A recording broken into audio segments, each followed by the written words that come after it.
സ്വഭാവത്തിലോ യാതൊരു സാമ്യമില്ലാത്ത ഇരട്ട കുട്ടികളുടെ കഥ ഉൽപ്പത്തി പുസ്തകം 25-ാം അധ്യായത്തിൽ പരാമർശിക്കുന്നുണ്ട്. അവരുടെ കഥയാണ് ഞാൻ ഇന്ന് പറയാൻ പോകുന്നത്. വളരെ നാളുകൾ മക്കളില്ലാതെ വിഷമിച്ചിരുന്ന ഇസ്ഹാക്കിനും റിബേക്കയ്ക്കും ദൈവം ഇരട്ട കുഞ്ഞുങ്ങളെ നൽകി അനുഗ്രഹിച്ചു. ചുമന്ന രോമകുപ്പായമിട്ട പോലെ ഇരിക്കും മൂത്തവൻ ഏശാവ്. എന്നാൽ രണ്ടാമൻ ആളൊട്ടും മോശമല്ലായിരുന്നു. ജനിച്ചപ്പോൾ തന്നെ മൂത്തവന്റെ കുതികാലിൽ പിടിച്ചായിരുന്നു പുറത്തു വന്നത്. അതുകൊണ്ട് തന്നെ സൂത്രക്കാരൻ എന്ന അർത്ഥം വരുന്ന യാക്കോബ് എന്നവന് പേർ നൽകി. വളർന്നു വന്നപ്പോൾ മൂത്തവൻ നായാട്ടിൽ കമ്പം കാട്ടി. വേട്ടയിച്ച് പ്രിയമായിരുന്ന ഇസ്ഹാക്ക് അങ്ങനെ മൂത്ത മകനെ കൂടുതൽ സ്നേഹിച്ചു. എന്നാൽ ശാന്തനായി അമ്മയെ ചുറ്റിപ്പറ്റി നിന്നതിനാൽ റിബേക്ക യാക്കോബിനെയും കൂടുതൽ സ്നേഹിച്ചു. അങ്ങനെയിരിക്കെ ഒരു ദിവസം ഏശാവ് നായാട്ടിന് പോയി വളരെ ക്ഷീണിതനായി തിരികെ വന്നപ്പോൾ നമ്മുടെ യാക്കോബ് നല്ല ചെറുപയറ് പായസം ഉണ്ടാക്കിയിരുന്നു. കൊതി മൂത്ത ഏശാവ് പായസം ചോദിച്ചപ്പോൾ കൗശലക്കാരനായ യാക്കോബ് പായസത്തിന് പകരം ജ്യേഷ്ഠാവകാശം നൽകുവാൻ ആവശ്യപ്പെട്ടു. വിശന്ന് ചാകാൻ പോകുന്ന എനിക്ക് ജ്യേഷ്ഠാവകാശത്തേക്കാൾ വലുത് പായസം തന്നെ. ഇങ്ങനെ വിചാരിച്ചുകൊണ്ട് പറഞ്ഞു, ഓ ജ്യേഷ്ഠാവകാശം നീ എടുത്തുകൊള്ളൂ. അങ്ങനെ ഏശാവിന് തന്നെ ജ്യേഷ്ഠാവകാശം നഷ്ടമായി. കാലങ്ങൾ കഴിഞ്ഞുപോയി. വൃദ്ധനായ ഇസ്ഹാക്കിന് തന്റെ കാഴ്ച നഷ്ടമായി. മരിക്കുന്നതിന് മുന്നേ മൂത്തപുത്രനെ അനുഗ്രഹിക്കുന്ന ഒരു പതിവ് പണ്ട് നിലനിന്നിരുന്നു. ആകയാൽ അനുഗ്രഹിക്കേണ്ടതിനായി വേട്ടയിറച്ചി കൊണ്ടുവന്ന് രുചികരമായ പാകം ചെയ്ത് നൽകുവാൻ ആവശ്യപ്പെട്ടു.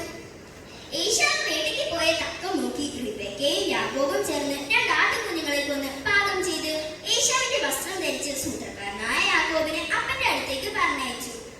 അപ്പ എന്ന് വിളികേട്ട് ഇസ്ഹാക്ക് ചോദിച്ചു, മകനെ നീ ആരാണ്? ഞാൻ ആദ്യജാതനായ ഏശാവാണ്.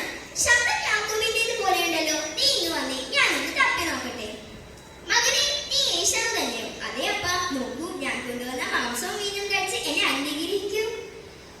സംശയമെല്ലാം മാറ്റി വെച്ച് ഇസ്ഹാക്ക് വയറ് നിറയെ കഴിച്ചു. എന്നിട്ട് യാക്കോബിന് അനുഗ്രഹങ്ങളെല്ലാം നൽകി.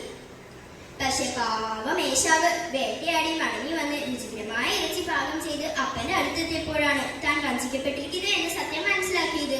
കോപം കൊണ്ട് വിറച്ച ഏശാവ് തന്റെ അപ്പന്റെ കാലശേഷം യാക്കോബിനെ കൊല്ലുവാൻ തീരുമാനിച്ചു. പക്ഷെ ഇത് അറിഞ്ഞ ഉടൻ തന്നെ റിബേക്ക തന്റെ സഹോദരനായ ലാബാന്റെ അടുത്തേക്ക് യാക്കോബിനെ പറഞ്ഞയച്ചു. യാത്രയിൽ ഒരു സംഭവം ഉണ്ടായി. എന്തായിരുന്നെന്നോ?